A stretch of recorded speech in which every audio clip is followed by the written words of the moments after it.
విష్ణు, ఆ, ఆర్య సినిమాలో గీత పడకపోయినా ఆర్య ఎందుకు ట్రై చేస్తూనే ఉంటాడు? ఆర్యకి ఏకప్రేయసి గండం ఉంది. ఆ అమ్మాయి పడదు అని తెలిసిన వెనకనకే తిరుగుతూ ఉంటాడు అనమాట. బేసిక్గా గండం చాలా మంది కుర్రోళ్ళకి కామనే, అంతే కదరా? నిజం కదా? ఆరెంజ్ సినిమాలో రామ్ చరణ్ లాస్ట్ కి జెనీలియాకి ఎందుకు ఓకే చెప్తాడు? ఆయనకి అప్పుడు అష్టగ్రహ కూటమి నడుస్తుంది. అప్పుడు కనుక చెప్పలేదు అనుకో, మళ్ళీ 400 సంవత్సరాల తర్వాత పుట్టి చేజింగ్లు గీజింగ్లు ఇవన్నీ ఎందుకని చెప్పి ఓకే చేసాడు. నెక్స్ట్ సింగిల్ సినిమాలో శ్రీ విష్ణు పాపం ఎంత లవ్ చేసినా కూడా లాస్ట్ కి ఇద్దరు హీరోయిన్ వదిలేశారు ఎందుకు? సినిమా చూడలేదా?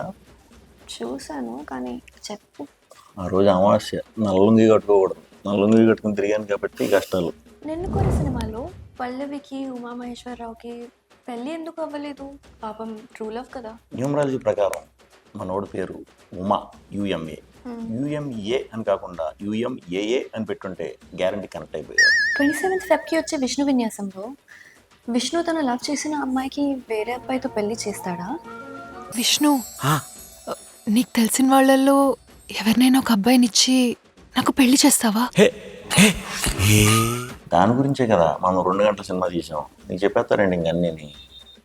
ఆ రోజు గ్రహాలన్నీ చాలా క్లీన్గా నీట్గా అలైన్ అయి ఉన్నాయి. సో మీరందరూ కూడా థియేటర్లకు వచ్చేసి ఆ విషయం ఏంటని తెలుసుకుంటారని మనస్ఫూర్తిగా ఆశిస్తున్నాను.